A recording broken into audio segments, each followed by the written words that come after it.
I'm going to introduce Jessie Deelo of Deelo Consulting Services. She designs and executes sustainable sourcing programs for suppliers and food companies.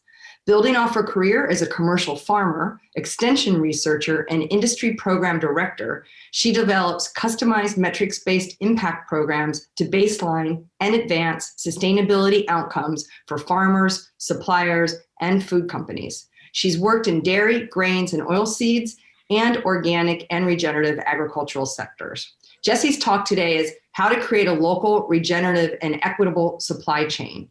After she gives her talk, she is going to introduce and moderate a panel on farmer equity in a regenerative supply chain and then lead the Q&A. So wow, that's a big job description, Jessie. Thank you so much for joining us today. Thank you. Let's share my screen. Does everybody see my screen? Okay, great. Well, thank you for inviting me to speak today about regenerative ag and equity and the challenge that we're all facing today in agriculture. And I'm honored to be joined later by such an intelligent, inspiring panel. Thank you for that introduction. I'll reiterate that I'm an independent consultant, and I am lucky enough to work for clients such as Pipeline Foods as the Director of Ag Impact. Pipeline Foods is an organic grain supplier with a commitment to impact, integrity, collaboration, safety, and purposeful disruption. And it's in my work with these suppliers that helps shape my perspective on this chasm between what the growers want and need and what the buyers want and need. So in addition to Pipeline Foods, I work with a range of food companies, foundations, NGOs, and others to support regenerative sourcing strategies, impact programs in their supply chains, and execute some of the more challenging fundamental changes that we want to achieve in our shared goals. So I will say that equity in agriculture, it's a humbling and challenging topic. And I just appreciate everyone joining us today as we move into this. So let's see. Okay. So I think it helps to start with the realities of what's going on out there for the vast majority of farms. We've got declining prices, increasing costs, and increasing debt. And the data shows us this very clearly. I'm not a big data wonk, but it's very easy to look at these graphs and understand that the price of grains is dropping, the price of inputs and costs that farmers are having to manage has continually increased. And the way that we deal with that is by telling farmers to go into debt. And if you are old enough to remember the 1980s farm crisis, this trajectory that we're on right now is very frightening. And this is something that we need to manage for as a system. And I think we need to recognize that farmers today are completely rational economic actors. We always say to them, well, isn't sustainability, the right way? Where's the business case for sustainability? The balance sheet on the farm tells us that we're doing the right thing when we're engaging in chemically intensive, high input agriculture because the risks are so great. But when you've got a system of ag policies and government payments that is propping up this structure, it's really hard to get out of that. So I will say, I'm really pleased when I hear Timberland speak, and there are others out there that are developing these regenerative supply chains, but there is no such thing right now as a scaled regenerative supply chain. You cannot go to a supplier and say, I want this ingredient to put into this product for this regenerative supply that's going on shelf for the vast majority of global trade. Yes, there are definitely places that we're doing this. I don't want to undermine that, but considering like the 99.9% of agriculture that's being traded every day, like right now, there's not a reliable, scalable regenerative supply chain. And the problem that we're facing as all of us are motivated and inspired to deal with this is that we don't have a definition that we can all agree on. And the ones that are being put out there, they're elusive, they're confusing, they're conditional, and they're really difficult to measure. And when you've got a system that has been built up, purposefully designed to maximize costs or scale of efficiency so that we can drive commoditization, consolidation, and concentration, because that's how we get lower cost ingredients into products. When that system is being asked to handle something like regenerative, which is totally out of spec, we get into paralysis. We don't know how to move forward. Because right now, the way it mostly works is that a food company wants a product, it has to go through the manufacturer and the processors. And so we judge quality, moisture content, protein content. You look at livestock, the whole grade A system and prime cuts. But what we're asking for regenerative ag is to do everything out of spec. So we want you, instead of just focusing on that quality thing, I can enter into my book and know that I'm going to get the product I need. We're saying, I want to understand how soil and water and air and plants and animals and insects and economics fit into this situation. So with all that, and I don't want to be too negative, because what is really inspiring right now is that the conversation is definitely changing. It is new, it is different. There are new voices coming into this discussion. And I think that is how we are going to be successful, if we are able to listen to those voices. But right now, I would say the challenge that we're facing in regenerative, in addition to not having a definition and an ability to implement that in a supply chain, is the carbon market discussion has taken over. And I will go on record today and every day until I'm proven wrong, carbon markets do not provide a value proposition to farmers. So if you want a regenerative supply chain, help us understand another way to get there, because carbon is not working today. And if you look at the money that's going into these markets, it doesn't look like this is going to be a situation where the farmer benefits and that value goes to the farmers.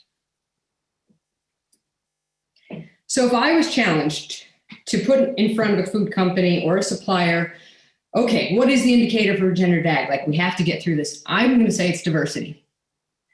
Soil health, we've been talking about for 100 years. That is not a new concept. We absolutely need soil health, but that is not the measure of regenerative. I suggest that we find a way, and this is not a small task, to figure out how we're going to qualify and quantify diversity, all the way from the soil microbiology level through cropping systems, looking at the sizes of those operations, the enterprises stacked on that operation, the source of energy, the generation of energy on farms, where are those synthetic inputs coming from? What's the energy and requirement to get that input to the farm? What products does the farm create? What markets are they able to access? And when I said just a minute ago that we're trying to bring in all these things in and talk about economics, the piece of the discussion that keeps getting left out is humans. And I think that when we get to the kind of elemental core of what we're trying to do in agriculture, it's to bring back this idea that humans are the ones that are going to help us innovate through this problem. And that we really need to stop considering robots and data and innovation without addressing the fact that there are people on the ground that are running these farms, making these management decisions every day, and that they are a source of innovation and inspiration, but we need to understand why they're stuck. And we need to be honest about it with ourselves about how they got there.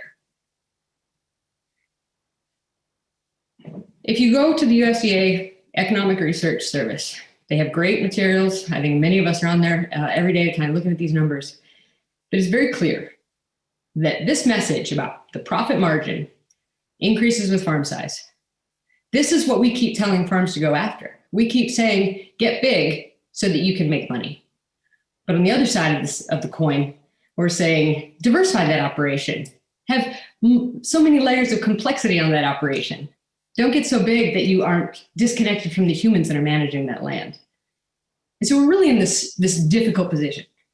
And it's really important that when we want to consider this concept of equity in agriculture, that we have purposefully built systems of the government institutions that are supporting agriculture, not the people in them, but the institutions themselves.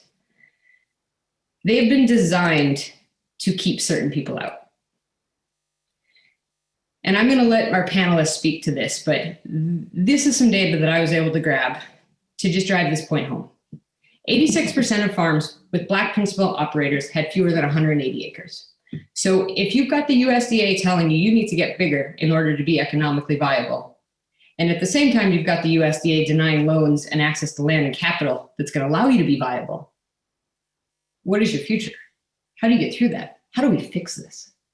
It's the same thing with American Indian and Alaskan Indian communities. Our indigenous farmland is managed, only 59 million acres are managed by these communities. They're bringing in only $3.5 billion of value. how is that system going to be equitable? And so I challenge us, and I know we all know this, right? But I challenge us to look at this system and really start to break down the institutional and the structural problems that we're creating and that farmers are trying to work within. Because on one side, that is the farm situation, but on the other side, 35 million Americans last year before this pandemic are struggling with hunger, and we know that those numbers have gone up. So we have our work cut out for us. And I'm really certain that if we focus on bringing in these new voices and having these really vulnerable and humble conversations about where our starting point is and making sure that we are inclusive in this discussion, I do believe that we can make things happen and we are going to create the change that we want to see. But I also want us to be cautious as we go forward that we are addressing the fundamental and structural challenges that each of us are facing. So I want to quickly introduce our panel today. And then I'm going to let them have a deeper introduction of themselves and answer some questions as we go. And please, I will do my best to keep up with the chat and the Q&A, but feel free to pose your questions there and I will bring them into the conversation. So today joining me is Kelsey Ducheneaux, the owner of DX Beef and part of the Cheyenne River Sioux Nation. Jessie Smith of White Buffalo Land Trust, Rick Clark of Clark Land and Cattle, Anna Jones-Crabtree of Vilicus Farms, and June and Angie Provost of Provost Farm LLC. So Jessie, if I can start with you. You guys have created a very cool kind of circular economy, regenerative ag system and product. I think it would be really helpful to hear from you first, after your introduction, to understand what do you hope to accomplish in this work? Thank you, Jessie, and thank you all for being here today. I think you spoke very specifically to what we're intending to do and we're in the process of doing. We're located here in central Southern California on the coast. I'm the Director of Land Stewardship for White Buffalo Land Trust, and we're a 501c3 nonprofit working to practice and promote and develop systems of regenerative agriculture here in our region. I have a background in both agricultural system design as well as product design and design communication. But even before that, both of my families, both on my mother's side and father's side, have some history in agriculture. My grandfather was a rancher here in California. And my other grandfather was a farmer in Jamaica. And so much different climates, much different contexts, but first generation Jamaican here, and understanding where my place in all of this is kind of my ongoing journey. Understanding what my role is within this community, within the conversation of agriculture, as well as the uniqueness of my situation as a Black American here in this modern context of a shifting tides of our cultural awareness. And so, one thing that I hold self-evident is that we are all individually unique. I try to avoid kind of lumping people in buckets as much as possible. And I think that as long as we all kind of bring that unique perspective to the table, we can find value in that. And so, our organization has taken it upon itself to create a foundation that really holds regenerative agriculture to its highest potential, really understanding how it plays out within the context of our climate, our culture in this time.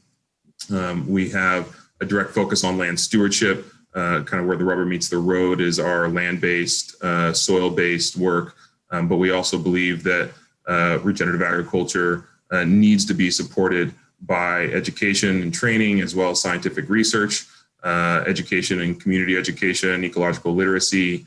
Just had a great talk this morning with a middle school student who was interviewing me because this is a passion of hers, and a career choice at that age was inspiring to me.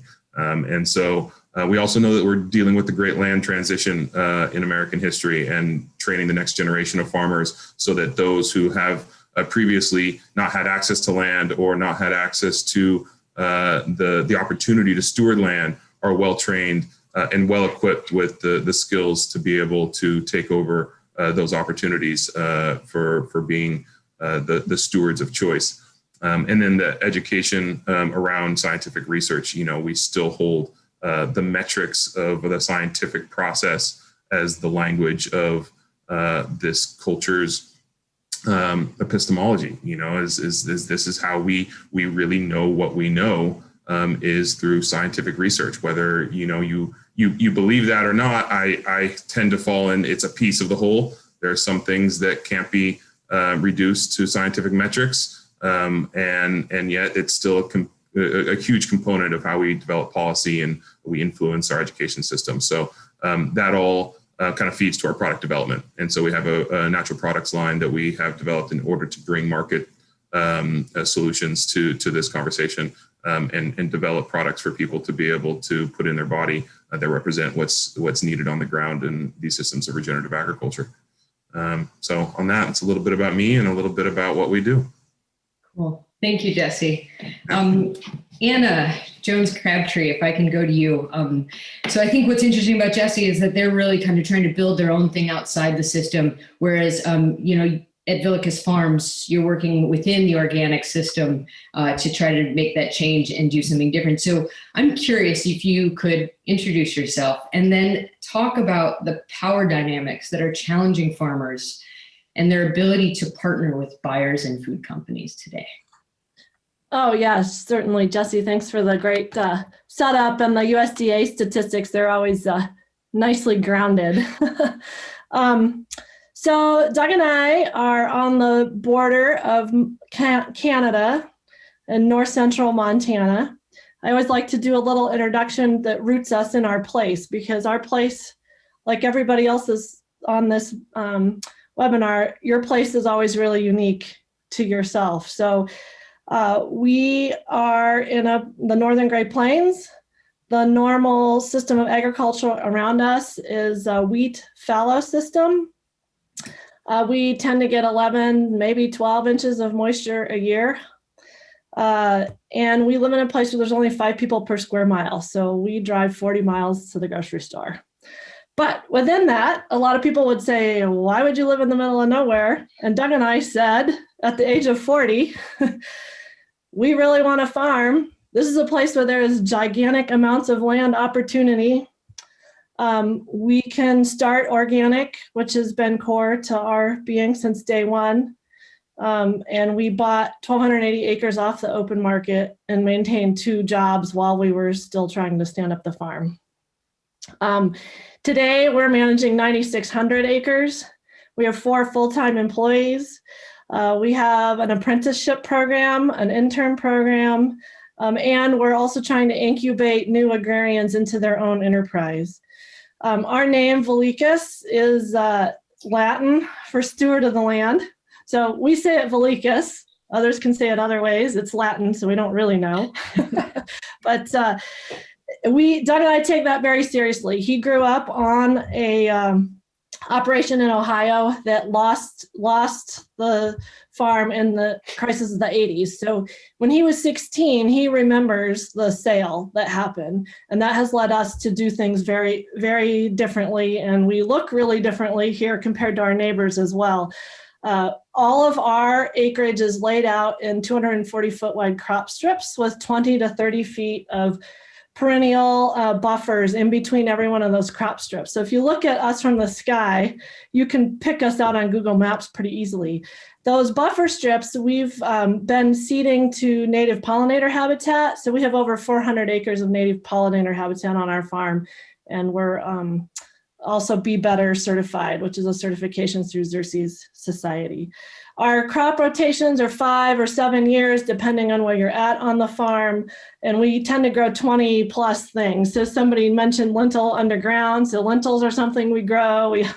We also grow a lot of other small grains, heirloom grains, oil seeds. It's diversity is the name of the game. So what do we do to diversify our soil microbes? And then what do we do to diversify bringing community back to the prairies? And we're pretty excited about that. So Jessie, to your question about this power dynamic between a farm and the rest of the supply chain, this is something that we've been really working on ever since we started the farm.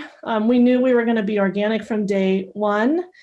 because we felt like we could have a relationship, not a transaction with the rest of our supply chain. There were definitely some creative opportunities around the contracting mechanisms between farms and the rest of the supply chain. And what we're really concerned about is that with this move to regenerative, more organic, I mean, as Jessie said, what is regenerative? We don't have one yet, right? And I think there's a lot of well-intentioned people with a vision around this. But the realities of what happened at the farm, we continue to ask for on-farm change. Here's your list of practices. Here's your scorecard. Oh, wow, you look great. Let me put you on my box. That is not a way to help support a systems approach, an adoption of practices. We build soil organic matter and invest in that every single year through our cover cropping, our diversity, our perennial habitat. That's not something that necessarily pays on a quarterly profit reporting cycle. So this year, we actually had a really stellar year. 3 years before that was high climate variability and drought. And if you're a lentil and you've done everything right as the farmer to support those lentils, and you've talked to them and you put them in the ground and they have good moisture and they come up, and then it's 50-mile-an-hour winds and 90 degrees in June when you're trying to make your little pod.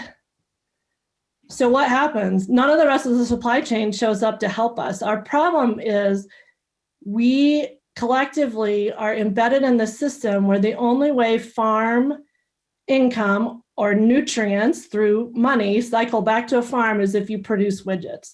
And if you're a farm that isn't able to produce widgets due to climate change or other things out of your control, that makes it really hard for you to continue to do your soil building and your community building. The last thing, maybe I'll end on that because I could deep dive on this all day.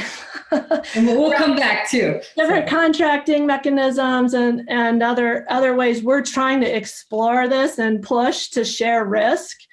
Because right now we're serving as the bank, literally, for a lot of the rest of the supply chain. We put all the money out to put the crop in, and then we get to hold it. Or then we have a buyer that we just found out, oh, wow, our crop, 20,000 bushels of this crop was low moisture.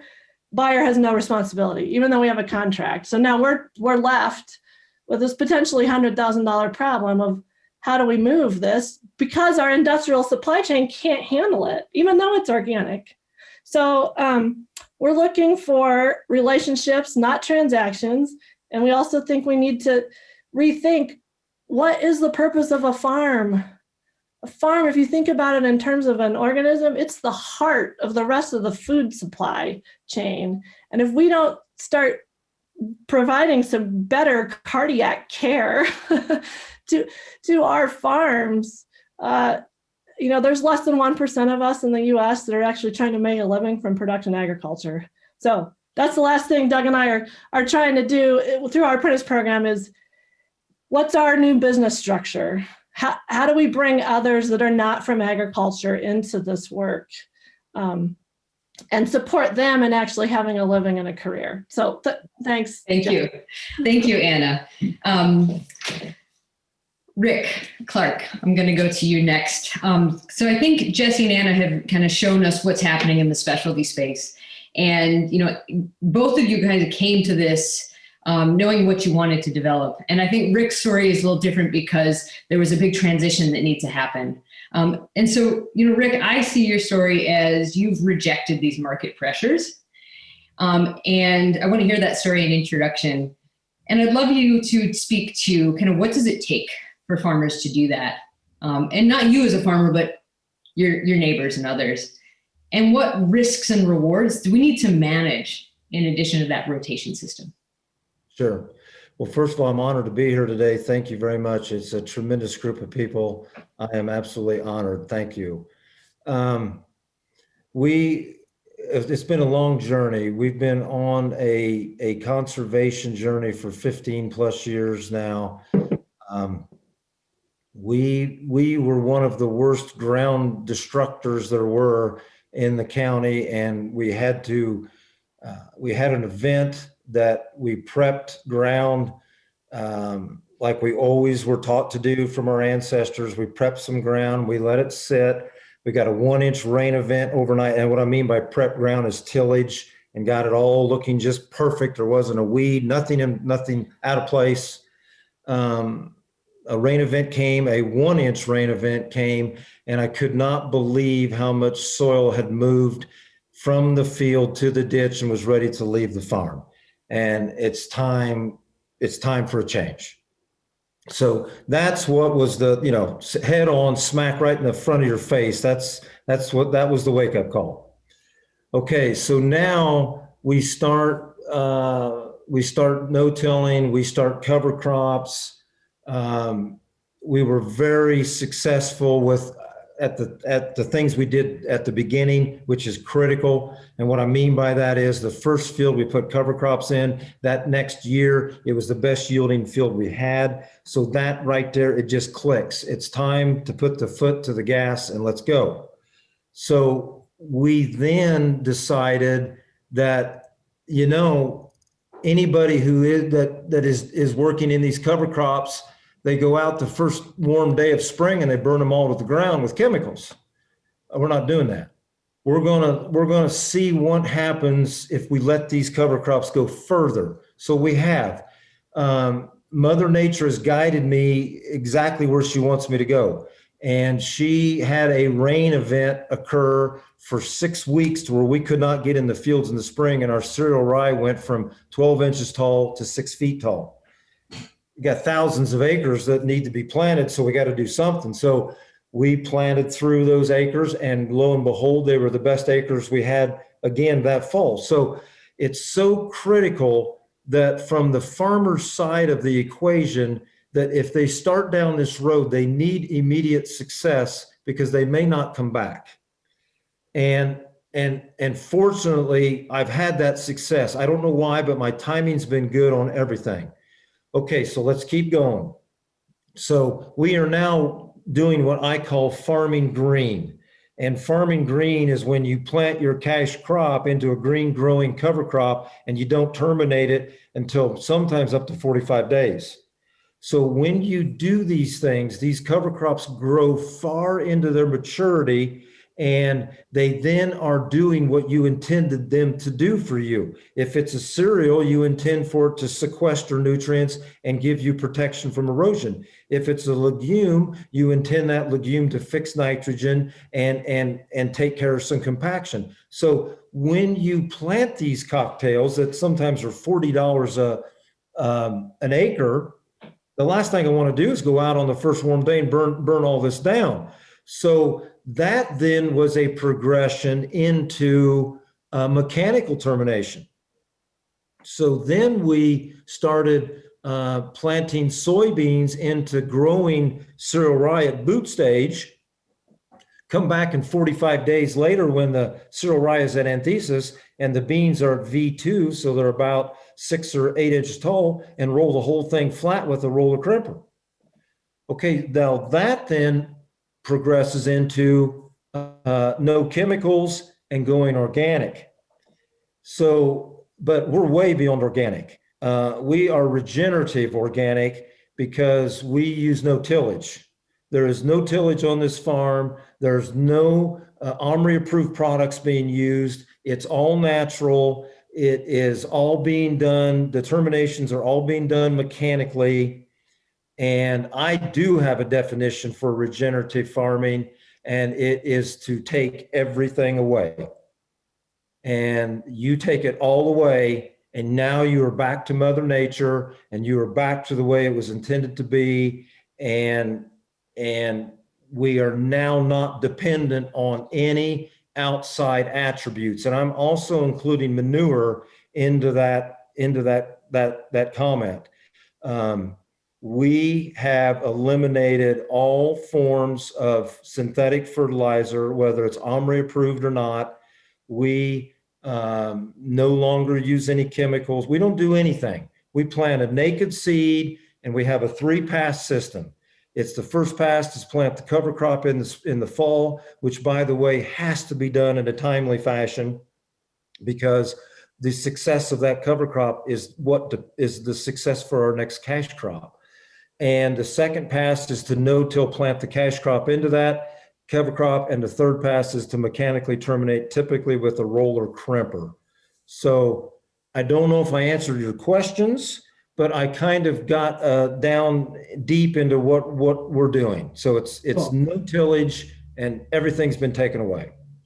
Cool. Thanks, Rick. And it is an inspiring story, and this just didn't come without a lot of grit and time and hard work. And I want to kind of ladder up to why is this so hard for other farmers, and what system are you working against? And I think right away about crop insurance, because until very recently, and I think it's still true in many places, farmers are discouraged from using cover crops because it will affect their crop insurance, either that your yield will be lower, be due to the nutrients or whatever reason that cover crop might affect the next crop's yield. But there's also importantly a termination requirement. And so you have to spray those chemicals on the field to kill that cover crop in order to qualify for crop insurance in some places. So as you think about how inspiring Rick's story is and how you might go out there and implement this in your supply chain, you have to realize that crop insurance is a very important tool to keep farms on the land. And the value of that land, which is what farmers are balancing against in order to get access to that operating loan, it was all connected. And so to jump out of that system, take some real courage, and I think Rick, you told that story well, and I do want to come back and ask some questions, but I want to get everybody introduced. Can I just throw out one more thing? Yes, please. You brought it up. Okay, you do make a good point about cover crops, RMA. They have rules about termination, whatnot. So I just decided to make it easy, and we've eliminated it. We no longer take crop insurance, and we have taken no CFAP payments from the government, no government subsidies. I do not want to be a hypocrite about what we're trying to do here. So we've taken every single thing away. And a lot of those subsidies promote poor farming practices. So they're taken away. Yeah, thank you. Thanks for adding that on. So, I think these hardships are real, and the challenges that farms are facing are real. But, I think I want to take this moment to just be straight. It's very different for certain people. And that is a not happenstance. And so I want to shift to introducing Kelsey Ducheneaux. And so Kelsey, if you would please share a little bit more about your background and your story, and then help us understand what barriers do Indigenous communities and tribal ag producers face when they are trying to access these markets. Absolutely. Ampetewashte tatea akwalawi lakotia imachia bina Kelsey Ducheneaux washichuye imachia biye. My Lakota name is Soft Little Breeze Woman. I am a citizen of the Cheyenne River Sioux tribe here in north central South Dakota. My English name is Kelsey Ducheneaux, and I ranch on a regenerative beef operation. I'm the fourth generation on our tribal range unit up here on the Cheyenne River Sioux Indian Reservation. I like to also lead off with the fact that while I'm a fourth generation rancher, I'm a first generation direct to consumer business owner, but I'm the 145th generation of land steward on this continent. All of the praise for regenerative agriculture that we get to give on our ranch is thanks to our ancestors who followed the bison and shepherded the development and evolution of the ecosystem that we function on now. The operation that we work within, I should back up one step too. I am a natural resources director for the Intertribal Agriculture Council. And I want to make sure that that's very well known. We're a 501c3 nonprofit organization that is working to help and support the enhancement of Indian land resources for the benefit of Indian people. And for the benefit of Indian people is really critical. And I think I have you beat in the fact that I drive 60 miles to get to a grocery store. Within the 3 point, just speaking a little bit to the local community that I serve, but hopefully over the course of the conversation, I'm able to share that this is really mirrored across the nation as far as we reach into Indian country. Within our reservation boundaries, there are around 3.2 million acres of land, anywhere from 70 to 100,000 head of cattle being raised, depending on the point of the growing season. Not a single one of those animals makes a transaction into the next phase of their life on the reservation. Every single dollar as it relates to that economic impact leaves our reservation and leaves our local economy. A local tribally chartered research showed that every $1 we spend on our reservation, it turns over 7 times before it leaves our reservation economy. So what we're talking about is not just a lack of access to the market or the product development, but blatantly absolutely no infrastructure in which to start to capitalize on getting into the product production and establishing a market that can feed one of the most desolate food deserts in the country. If you look at a map of food deserts and lack of access to a supermarket, you'll notice that my county, my reservation is in red. If you want a great research activity for you to do is to look at that map and then compare it to where you live and compare it to the reservations that are within your state or near you. And you will be absolutely appalled at how different or how overlying those negative colors are. Food deserts are prevalent across Indian country. We talk a lot about, feeding the world, and that's a hoax. We don't have to feed the world, we have to feed ourselves. And we don't have to look around the world to figure out who needs help getting access to food. Quite often it's right within our backyard. So the work that I get to do as a regenerative beef rancher, as a land steward, is really trying to tell the story of what barriers exist for Native farmers and ranchers and what ways our access to the available resources, government subsidies, whatever we want to call them. The reality is a lot of them have blatantly disregarded or not reached our historically underserved producers since they've been developed. So while for some farmers and ranchers, it's a foot up or a safety net, it's never even been one that has touched so many of our Native farmers and ranchers, and that's prevented and contributed to this issue that we have in a lack of access to infrastructure and the development of a more value-added and resilient food system. And we have to strive to get back towards that. My work with the Intertribal Ag Council is really trying to shed light on the fact that regenerative is just the buzzword. Indigenous agriculture was going on here long before we started talking about mob this or intensive that. The only way this system was managed was in harmony with nature, and the humans were the stewards of that. And we can learn a lot from our indigenous food systems if we give them the due platform that they need to be explored. Thank you, Kelsey. And for our final panelists to join us today, I'd like to introduce Angie and June Provost. Your story is really powerful. And I think talking about market access is not even the right starting point. And so, after you introduce yourselves, please speak blatantly and honestly and directly to us about the realities of structural racism that are continuing to hurt Black farmers. Sure. And we want to say hello to everyone and thank you all for inviting us on this panel and allowing us to share our story. I'm Angie. This is June. We are multi-generational farm owners and farmers, right? So we have to separate the context of Black folks being enslaved and forced to farm these subtropical crops that are surrounding us and that have actually built the system for which we stand on. And also talking about our history and legacy as farm owners and landowners after enslavement.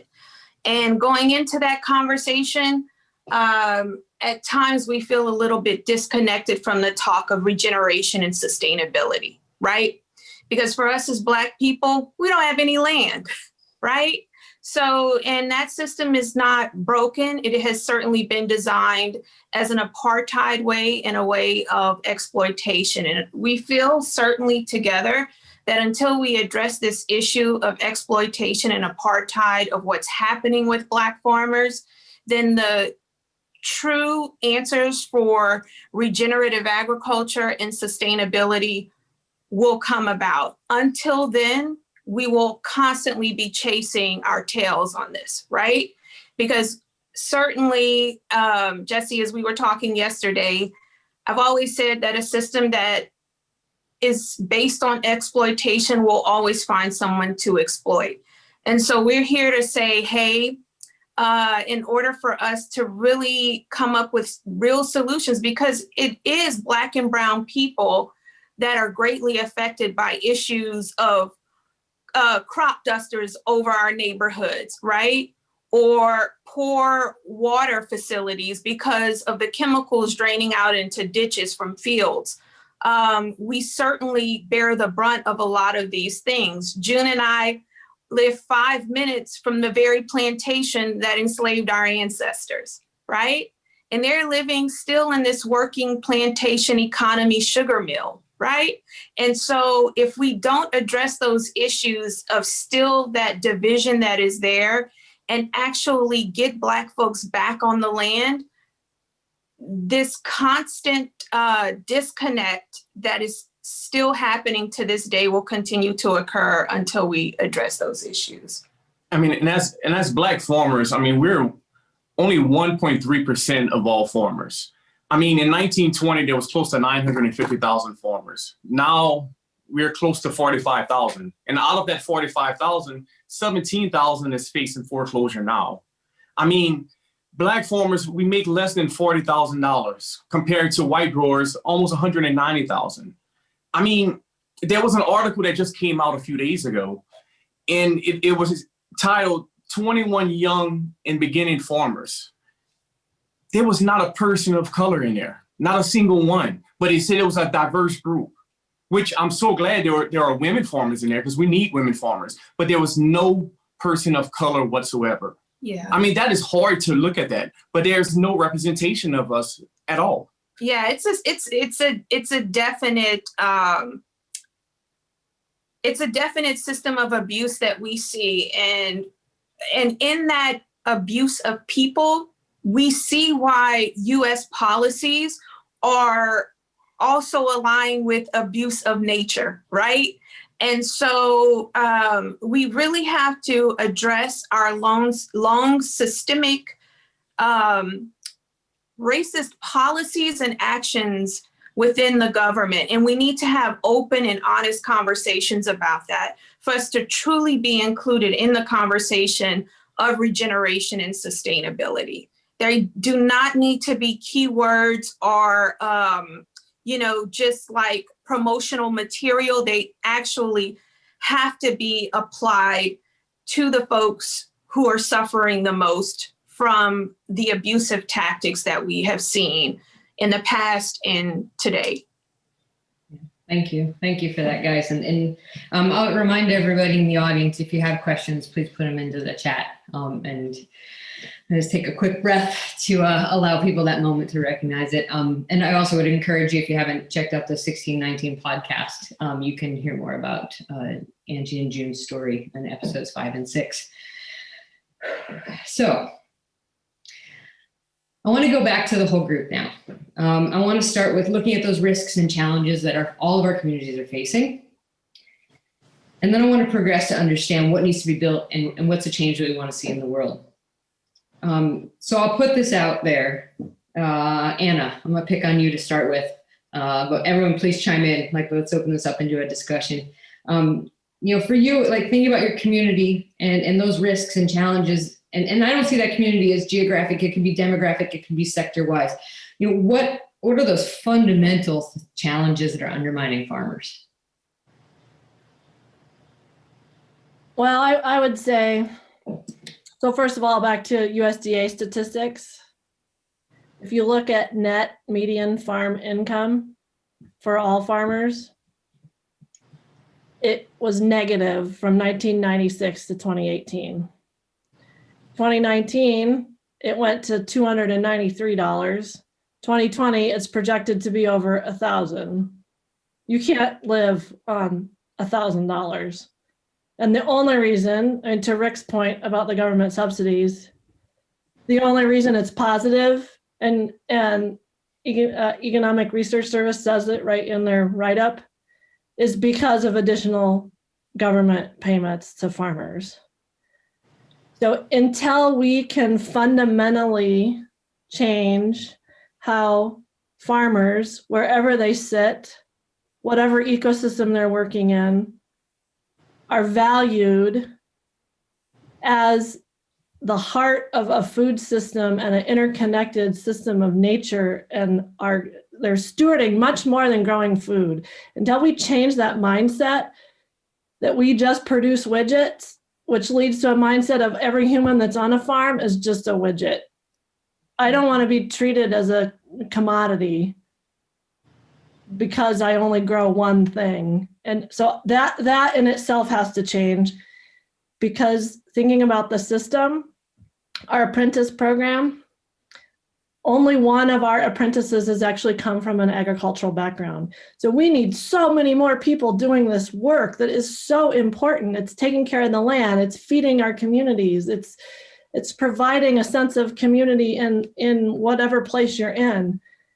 And we continually have gotten stories from our apprentices that you don't go into agriculture. Why would you go into agriculture? That's a really stupid thing to do when you can go get a job at a food company and get paid every 2 weeks and have health insurance. Why would you go into farming? It's hard, it's risky. We have to change that cultural narrative as well. So yeah, up there. And I'll add to that, if you dig into the ERS, the most fascinating piece that I found the other day was that, that all the information, all the graphs about income and farm to debt ratio. But then when you look at the print, there's this one line in there, and it says the farmer livelihood issue, how farmers are doing, actually has nothing to do with net income. It has to do with generational wealth, access to land, health insurance. And June, I remember at the end of our conversation, and I'm the lucky one because I got to talk to every single one of you one-on-one, and thank you for that yesterday. June, I remember at the end of the conversation, you said the 4 things you wanted, and the 4th one was to respect us as Black farmers and the value that we're bringing to this space. Who else wants to chime in about those challenges and risks that you're facing in your community? Because they all matter. We're all feeling it.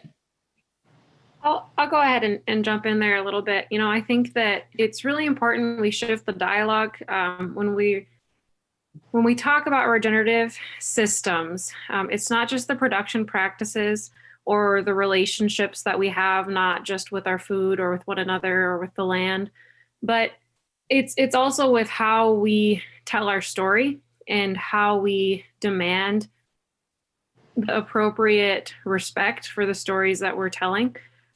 So far, and this is just a personal issue that I have in talking about government payments and subsidies, is the fact that those are taxpayer dollars. That is the coordinated effort of our own taxpayer dollars to support our food system. And so I think what we really need to analyze on that front is the fact that there has not been, it was mentioned a little bit ago, an appropriate or equitable or regenerative support from a federal policy implementation level to inspire or contribute to more regenerative food systems and more regenerative production and stewardship of the land. So we really have to get better, I feel like, and it shouldn't all fall back on the farmer or rancher, but it seems like it does.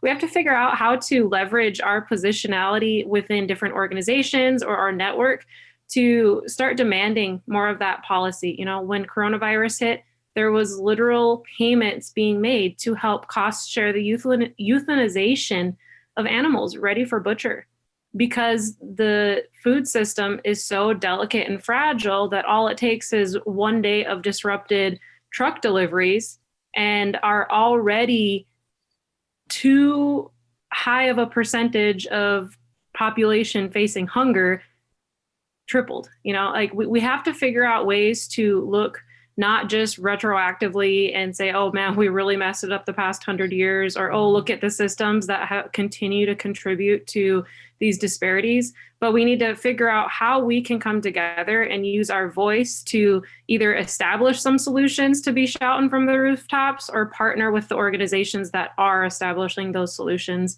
and really do what we can to stand behind them and to support them in their efforts to, whether that's lobby or advocate for better policy, or start to bang on the door of, saying who's holding these institutions accountable and being a part of that.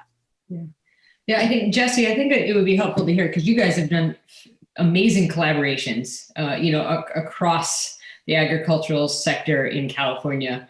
Can you speak to that kind of challenge of that your communities are facing and how that collaborative approach is allowing you to be successful? Yeah, and I think that there's a huge amount of gratitude for all the different voices in this room, because it brings to light the contextual nature of all of our work. Just the fact that our organization and me in particular, I exist in a world of California, which is a world unto itself. And just that privilege to have access to the communities that we have access to, the markets that we have access to, shouldn't be gone unnoticed. And so a lot of our collaborative relationships have evolved out of the fact that we're in the light of a California agricultural community, and we've been able to develop these relationships to the betterment of our work. But there's also still so much that needs to be done within the immigrant communities of our agricultural system that have not had the opportunity to truly be involved in this regenerative conversation. It's still happening so often in the boardrooms of food brands who see the market potential of putting a new label on a product, or even sometimes the landowner who sees the market potential in having their piece of land certified with some regenerative mark. But when we talk about regeneration, I think that we have to understand that you don't apply, principles of regenerative agriculture to intact living systems. You don't go to an intact forest or jungle or native grassland and say, I'm going to, use the principles of regenerative agriculture here. And that's so much of the byproduct of, indigenous knowledge and indigenous management has created these intact systems. We use regenerative agriculture to address the degraded living systems that are inherently part of our food system right now, to actually regenerate their capacity, their functional capacity and capabilities. And if we don't bring in to the conversation the degraded human systems, then we're not addressing the holistic nature of regenerative agriculture. And so, as much as I believe that everyone has an opportunity to step into the conversation of regenerative agriculture, whether it's from a healthcare perspective or education or policy or production or processing, like there's so many different entry points, which I believe is one of its greatest virtues, is that we can invite the whole system to the conversation around what is needed from their perspective. It's also very dangerous in those decision makers that try to define it within the context of their unique perspective. Whereas regenerative agriculture is just soil health, or regenerative agriculture is just, increasing biodiversity. And so that process of defining it sometimes, more often than not, undermines its potential. And so I think it's important for us to really address the key deficits within each community and within each region, within each cropping system, because there's so many different pieces that are tied back. So, yeah. Thank you. Rick, I kind of want to take this to you because, when I'm working for a big food company and they say, we want to do this cost share technical assistance, build up some practice adoption, and maybe we can even get into our supply chain one day. I'm talking to your demographic, and building communities of farmers in the Midwest is incredibly challenging. And I keep hearing from everybody this theme of community. I wonder if you can just kind of share your perspective on why is it so challenging for farmers to work together? Yeah, change is hard. It doesn't matter if you're a farmer or if you're a business person, change is hard. And we have, I don't even know if I should be on this panel. I mean, the people that are on here are just, it's wow. I am so thankful. Everything, it's unbelievable. But to get the local community of where I live, and I've been here I'm 5th generation farmer, there's nobody doing anything that what we're doing. I don't know why. I'm there, I'm willing to help. I guess the old rule holds true. You got to get 50 miles from home and then you become famous or important or whatever the saying is. And, you know, so I can't do anything about that. I'm willing to help, but I can't. But yes, I mean, what I see as a potential problem lying ahead for us would be when the whole farm gets to organic and it's several thousand acres. You know, finding those outlets for the markets are getting more difficult.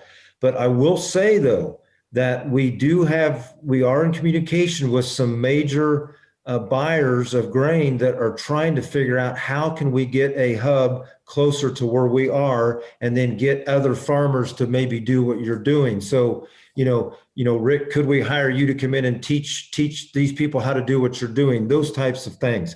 So I think Anna mentioned it earlier. We have to constantly and continue to be out. We have to outreach, and we have to constantly be teaching and showing these people that yes, this can be done. This type of farming can be done. And I want to commend everyone who's talked about policy and you know, these subsidies with nothing in return. You know, why not have a 5-layer or 5 levels? If you do nothing, you don't get any money. If you do some regenerative, you get a portion of that money. If you go all the way and you do everything, you get all of that subsidy money. I mean, the money is being handed out and there's nothing given back in return. Yeah. So that's frustrating. It's frustrating. Yeah. Yeah. And I'll just, you know, looking at the chat right now, I think it's interesting. You know, there's some questions here about, you know, what's the buyer supposed to do? They're the ones benefiting from the system. And yes, there's a lot of pressure on those buyers, both from consumers and investors and shareholders and farmers. And I'll tell you, from being inside those companies, it is not that easy. No. You know, we don't have the infrastructure to go out and get what we want. And the system has been, you know, undermined. Companies have gone out and bought the mid-size and small-scale infrastructure and closed them down. And so now we're left with just very big operations. And so there's not a lot of choices as we are trying to source some of these ingredients and get to our farmers. And so I think that's why we have these efforts around transparency and traceability. Right. And I think that infrastructure needs to be built so that we can figure out how to create these equitable and regenerative supply chains. And maybe I'll take it back to June and Angie. You know, whether it's the hard infrastructure of the processing that's owned by the farmers, you know, or it's the soft infrastructure of financial capital and loan access and revolving loans. Can you speak to us about, you know, what you believe needs to be incorporated if we are going to develop equitable regenerative supply chains? What does that infrastructure need to look like? I mean, honestly, it goes back to recognizing what has happened in our history and how that history is playing out today. I think when you're talking about like subsidies and you want to talk about how subsidies are applied, we have to recognize that America is still operating off of, you know, incentivizing large working plantations, right? So until we can really start understanding that, then we can move forward. I really feel like in this conversation, it's a real privilege to have this conversation when you are able to have access to land to even farm, right? So here, for us, we don't have any land. So the problem is that how do we set about a pathway for access to land, but also land retention, right? At this point in time, June and I, throughout our times, we have done cover crops. We have done, you know, regenerative type systems because of how we were taught, right? We won awards on these things with NRCS, but then at the same time, our land is slowly being taken away from us. If we are practicing these things, it does us no benefit if we're still perpetuating an abusive system, right? And I really think that in order for us to move forward in really discussing proper ways to fix this problem, we really have to address what's going on in our history and what's happening now. Thank you. Kelsey, I wonder if you could speak to that as well, because I don't think. Yeah, I was hoping you would pop it open to me, actually. And one of the things that I think we need to appreciate is that if we're seeing a trend in consumers or buyers wanting to source regeneratively, we also need the producers that can afford to produce regeneratively. And we have not enough of a pressure placed on our financial institutions. In the typical, if you're lucky, if you have a good relationship with your lender in agriculture right now, you could be extended a $100,000 note, and you would anticipate paying anywhere from $25,000 to $27,000 back annually on a 5 to 6 year note. Now, if we were to look at this from a totally different perspective, and instead of thinking about lending to our ag borrowers or lending to our ag businesses in a scenario similar to what we would expect the market trends to uphold in other industries, fine, that can function, but that's not the case. And we are looking at things in a manner where we're expecting them to produce, not knowing what their inputs are going to be, losing equity in their product, especially when times of the disasters like COVID hit or natural weather disasters impact their productivity. And yet there's not enough consideration extended to our producers by the financial institution for appreciating what they're doing to the landscape or for us all in our food system. And so we really need to get creative in identifying solutions. And the best way forward to support producers in being able to transition into more regenerative practices and continue to purchase little plots of land as they come available, or diversify their operation, or vertically integrate into a value-added production process, is to free up some of that operating capital for them to reinvest back into themselves. And the only way we can do that is if we can tear down this system of inequitable access to finance that our ag borrowers are victim to. And we really have to interpret, what does that look like? Who's holding our banks accountable? Who is even extending financial lending opportunities to our borrowers? At home, there's a local bank that doesn't report to the Federal Credit Bureau that extends annual notes to native ag producers at 11.5% interest. That is predatory lending in any other scenario, but there's no one holding them accountable, So, and when you think about applying that to some of the statistics that exist surrounding the Native American farmers and ranchers provided by NASS, that's insane to know we are functioning on such low of a profit margin, but then we get to a scenario where that profit margin doesn't matter. That's going right to paying off your interest and then getting you stuck into having to take out an updated note to pay off last year's interest. So regenerative is so much more than the concept of keeping your food dollar local. It's also, how do we enhance those relationships that support a holistic view of regenerative on the finance side, on the relationship building side, and just in how we live our lives. Yeah, I see everyone nodding their heads, and lots of things coming through the chat saying, yes, you got to fix the financing system, and very well articulated. And I think I was surprised to learn this, a few years ago. Most farms don't have contracts. And you all have worked really hard to try to overcome some of that financing challenge that Kelsey just described by showing up to the bank with a contract, right? That's a typical practice. But even with that, it's not an easy road. And so I wonder if you have anything to add or build off of Kelsey's comments. And I think, importantly, how do we talk about that next generation of farmers? How are we going to fix this for them? Yeah, great questions. I think,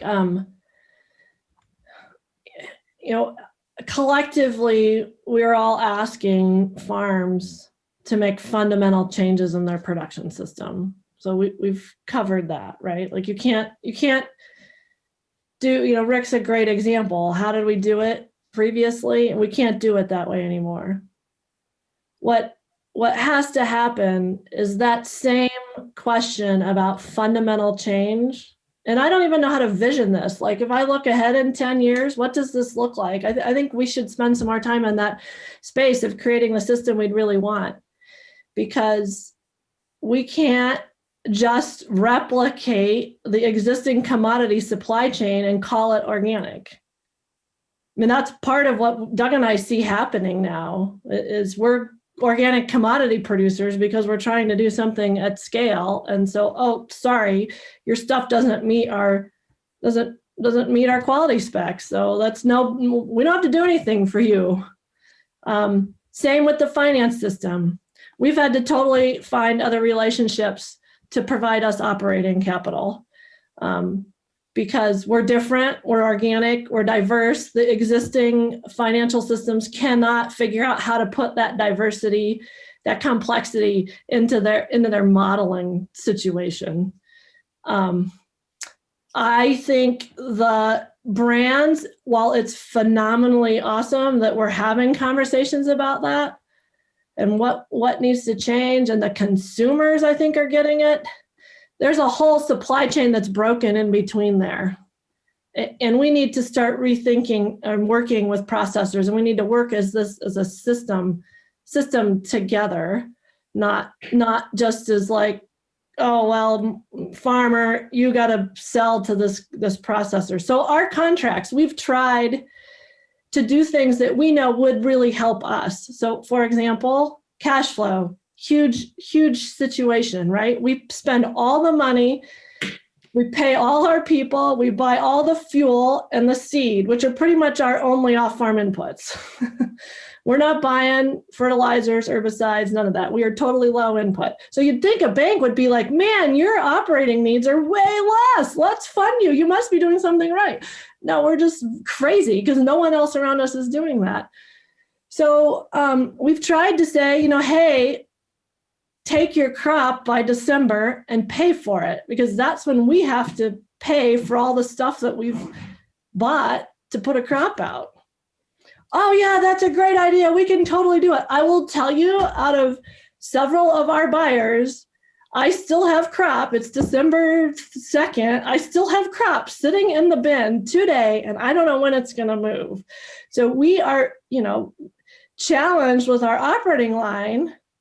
And so I don't want to blow this up. It's not like we're suffocating here, but it's some significant challenge to spend time calling them, say, hey, are you going to take it? When can you get it? We have a weather window, send your trucks. This is what you said. So this power dynamic, it's so fascinating to be on this panel. There's this power dynamic of, oh, well, you're a farmer. You're just one of many farmers.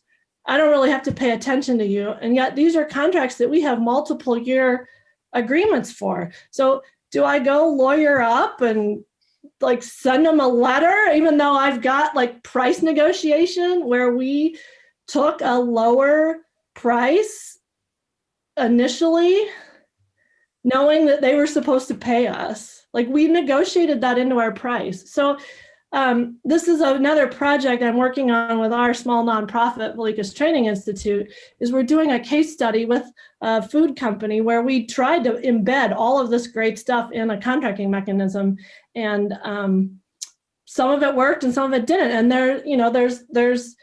I get that the buyers, there's also a whole system of impact that drives what they do or don't do as well. So hopefully that kind of answered the question.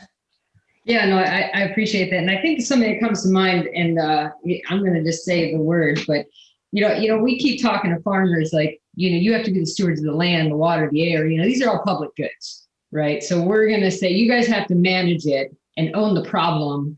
And we're going to have the government regulate it, which I'm still okay with this story so far. But then you start talking, well, this is growing food. This is national security. Do farmers deserve a guaranteed income with health insurance? I think if we're going to have the next generation show up for this, we have to fundamentally think differently about what that means to provide them career opportunities, living wage, a good life. We can no longer just be in this cultural narrative of, oh, if you're a farmer, everything must be good. You're doing it because you're doing it because it's a lifestyle choice. Yeah. Anybody else? They're like, I'm not saying guaranteed income on a public farm, you crazy girl. So I'm taking that. Well, or some sort of stability, right? Like, I don't want to monopolize the conversation here, but what's stable income? We're paying to put cover crops in every single year. We're paying to do a diversity of cropping. We're paying to provide perennial habitat for pollinators. And when I have 3 years of drought and no income, where we harvest less than what we actually seeded, that is a really tough place to be in. And nobody in the supply chain showed up, right? So is there a way to have a floor, a guaranteed amount of income per acre, and then base it on the production? So there's some risk sharing there. I mean, this is where we've got to talk about risk and reward and who has what risk and reward across the supply chain and how we share that more equitably in all facets. And there's some tax lawyer out there, some agricultural tax lawyer right now drafting, the 12 reasons why this is complicated and hard. But, but I do think, and I'm seeing people chime in on the chat as well, like we need to blow all of our, way of thinking up and try something new, because what we have in front of us is just not working. So I want to there's a bunch of questions that I think go to Angie and June. And so I want to kind of make sure that, does anybody else have anything to add before we kind of turn it over to some direct questions from them? Okay. So basically there are many allies in this chat that want to know what to do. And we need direct guidance on how to support interventions that are going to be meaningful and impactful and fast. Well, I can tell you what's worked for us. What's worked for us was actually first setting up the LLC, and second, doing a GoFundMe for our farm, right? So we're coming at this from a very different perspective, but still the same problems and issues, right? Like I said, we live in a very monoculturalistic farming environment here with sugarcane, right? And it's predominantly white driven. Same families from the 1800s still own all of this land, are re-owning it, or taking it through ill-gotten gains. I think the best way to allyship around what's happening is to figure out ways to get Black farmers dollars, right?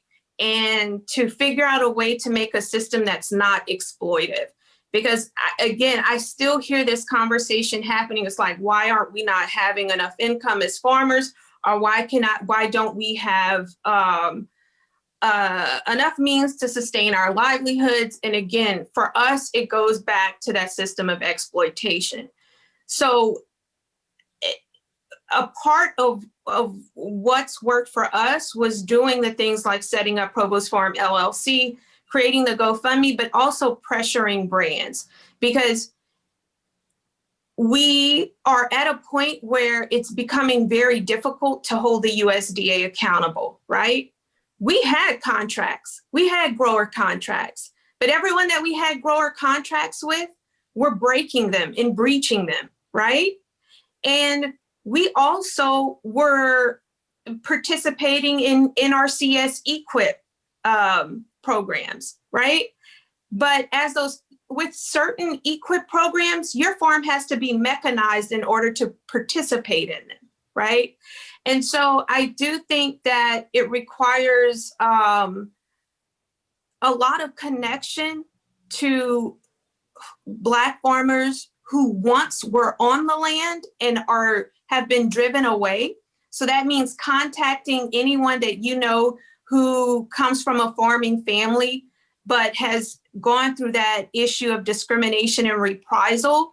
Listen to them, figure out how your story connects to what they're going through, and see if you hear a common thread of abusive practices, right? And I think those things are the best way to move forward. June and I have been able to, by sharing our story, we've been able to come into contact with a lot of great people who are trying to make changes within their own companies, their own farms, their own families, all of these things, personal and professional contacts. And it needs to be done more, right? So that's helping June and myself, so I could see it as a pathway for us getting reparations towards greater land ownership for Black farmers, but also on a pathway of allowing Black farmers to start practicing ways of sustainability and regeneration, ways that have been so robbed from us. And so, those are really key things that have to be considered. And Jessie, you said earlier too about respect. I guess for me, what it is just respect me as a farmer. I mean, I was a 4th generation farmer. I am a 4th generation farmer. And that's all I ever did do since I was a little boy. So I should demand the same respect as an elderly white grower. And I know, Anna Jones, when you said that, when you've seen some things dying or like in a drought situation, and I understand what exactly what you're going through. But for me, I would love to be in that situation to worry about that. Yeah. For me, I grew 5,000 acres of sugarcane. I would do anything in the world to get back to that same situation to grow that amount of acres, but it was taken from me. So, when I hear people talk about that, it's like, we don't have that anymore because they are taking it from us. Yeah, in the point of it is that this conversation, and we find this a lot with regenerative ag, the whole movement, right? First of all, Kelsey is right. Regenerative ag is a Native American tradition taught to us by our ancestors. And we very, very few and little proclaim that, right? And also 2 West African traditions that were brought over to the Americas that practice regenerative and sustainable ag throughout history, throughout humankind. And we don't proclaim that until we really start recognizing what was stripped from us. We cannot create solutions that truly sustain us, right? So what June is saying is that he would love to be able to contemplate what a drought is doing to his crop and not have to worry about the guy who owns the sugar mill or the USDA loan officer parking alongside our fields, harassing us or trying to scare us or intimidate us, right? Because we have to worry about survival. And I think that is what we are here to say, is that as Black farmers, we see the long-standing system of abuse. If you hear us in that, then you will certainly understand that fighting for us is fighting for the very things that you're talking about today, and sustaining the land, trying to make a profit for yourself while still doing what you enjoy, what is so meaningful for all of us. There's no more meaningful job than growing food for your family and your community, right? And so if we can recognize that, then I think we can truly make innovations on how policy is geared for us, all of us, right? And not just a select few. We have to really recognize that and make that part of our dialogue and our actions. Thank you. Kelsey? Yes, Angela and June, thank you so much for bringing that topic up. I think that we need to appreciate the fact that humans are a part of these natural systems. So when we look at a crop or a piece of land that has been put into a crop production that is under stress from one generation to the next, from one growing season to the next, we can anticipate a continually declining performance of that crop. Same with a livestock herd. If they are constantly existing within stress, we know that there is going to be a reduction in the herd health. We're going to see a poorer meat quality. We're going to see a lack of efficiency in their productivity. Humans are a part of that system. And that is what minority, historically underserved, socially disadvantaged, whatever you want to coin, the not majority shareholder or whatever you want it to be, whatever makes you feel best about making that statement about the group that you probably don't ever have to interact with, that's happening to us. There's genetic evidence that shows as more trauma is inflicted from one generation to the next, our DNA polymers begin to shrink. So while I may not look what is put on the helmet of some mascot at some college university. I feel that genetic trauma that my great-great-grandparents felt. And the efforts that Angela and June are leading, you know, we're talking about ag systems that are built on the back of plantations and slavery, that is built upon the back of forced genocide and assimilation.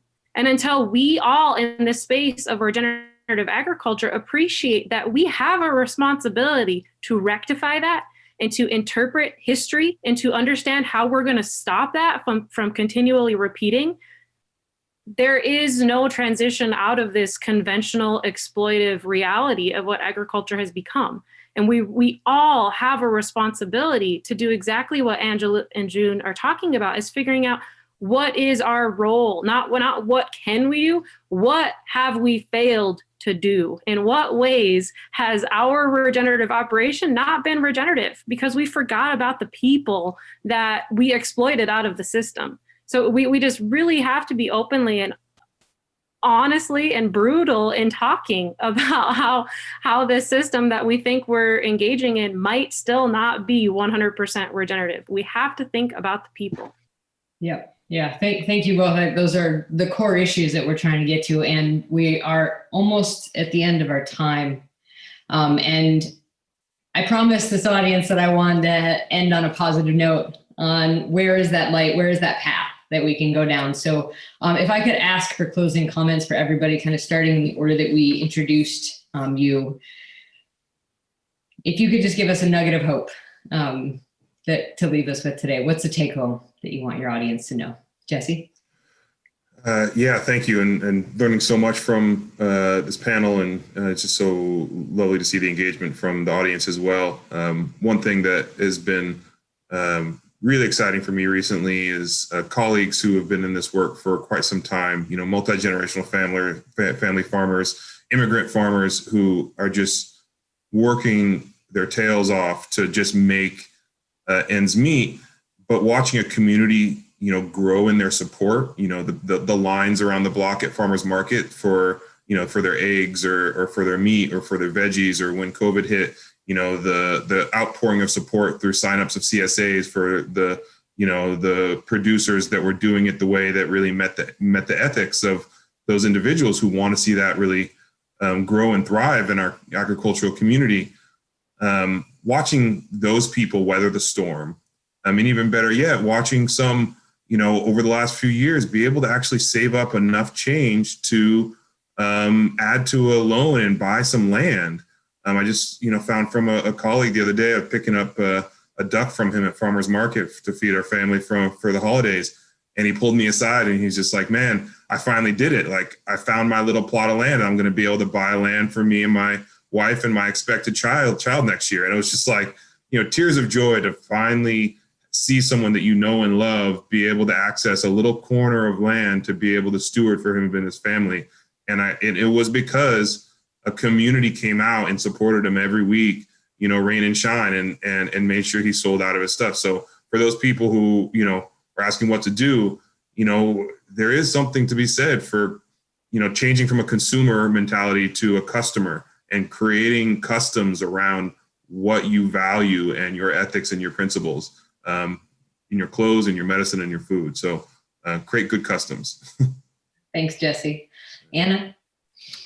Oh, well, I'll just riff off Jessie some, is that at least for Doug and I, you know, it's the amount of people and the network that we've been able to build to provide us some sense of stability has been tremendous.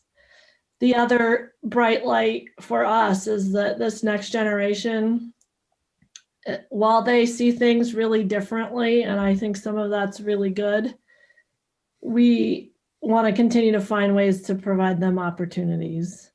And that is just a tremendous bright light. And we've had individuals that, you know, come, think they want to farm, realizing it's too hard, but then they are going back to work in supply chain or in academia, and that shares that story. So any of you that can actually show up and work on a farm for a week or 2 weeks, that allows you, I think, a level of humbleness to this work that a lot of people don't have. And then the third thing I'll say is that Doug and I only own a small fraction, and I hesitate to even say this given Angela and June's story. We only own our 8 acres in our house and 320 acres. Everything else, have probably 5 or 6 other very friendly long-term landowners and leasees, and we continue to get requests for more land investment. So land access is not a challenge for us, and our challenge is going to be more people. So anyone that would like to come to live in the middle of nowhere, you're invited to be part of our community. We can't really grow sugarcane, but we can grow the heck out of other stuff. And we'll work on that pitch, all right? Thank you so much. Rick, what closing words do you have for us? Glimmer of hope. I'm going to look back at no-till. Everyone said that would never work. Cover crops. Everyone said that would never work. And we have some of the largest acres of no-till and some of the largest acres of cover crops being used right now. I think the greater good will prevail, and this line of thinking that we have explored today will have its just day in court, let's say, and this will all happen. It will. There's too many good people like you, Jessie, and the people on this panel and the people in the audience. I mean, you could have grabbed 5 other people and put on here. You didn't have to just get us. There are more people than us. So I have faith that things will change. I hope for Angela and June they change quick. I'm so sorry for the trials and tribulations that you've had to live with and go through, and your ancestors. That's not right. I mean, we're supposed to be living in a country. This is supposed to be one of the best countries in the world. It sure doesn't feel like it sometimes. So thank you for sharing. And Kelsey, wow, you really put a lot into perspective to me today. 140. I thought I was pretty good at 5th generation. You're 145th. So I got a little work to do, but Jessie, I know it all seems pretty bad right now, but I think it's going to get a lot better. Thank you. I agree with you. Kelsey, and then we'll end with Angie and June. You bet. Well, I'll build on what Rick said in saying that we're on the upswing of it all getting better. One of my soil health heroes, Nicole Masters, she often says, the coolest thing about nature is if you remove the humans, she'll heal herself. And when you think about how these systems and the food webs and everything work when it comes to the resources, Mother Nature does have an ability to heal herself. She bandages herself by throwing up a thistle that protects the bare soil that has been abused until the soil gets enough of a rest from the grazing animals to be able to regenerate a more productive stand of plants. And so I think that we can appreciate, again, we are a part of nature and we can contribute to that healing. We may need to have a paradigm shift in interpreting the world around us a little differently than the way we've built it in our mind. And that's going to require us reaching out to those organizations or to those farmers and ranchers or even those policymakers and figuring out what resources you may have or what knowledge or expertise you may have that you're willing to share. There is such a resounding message to be said when you find an organization that you believe in and you find ways to support them, whether it's sharing their work on Facebook or social media or making your Giving Tuesday contribution directly to their cause. There are organizations out there that help those that are not on this call. They don't have the freedom of the day to be able to join on this call because they're probably out there doing something on the land or wondering how they're going to feed their family because all the bills are due this next month, so we just got to remember to look internally for some of these answers. And when we can look internally to ask these questions, but not find the answers, we need to be willing and humble to seek those answers from other individuals that may have them. June and Angie? So we are, I want to say by prefacing, we love where we live, right? If we didn't, we wouldn't fight for it so bad to stay here.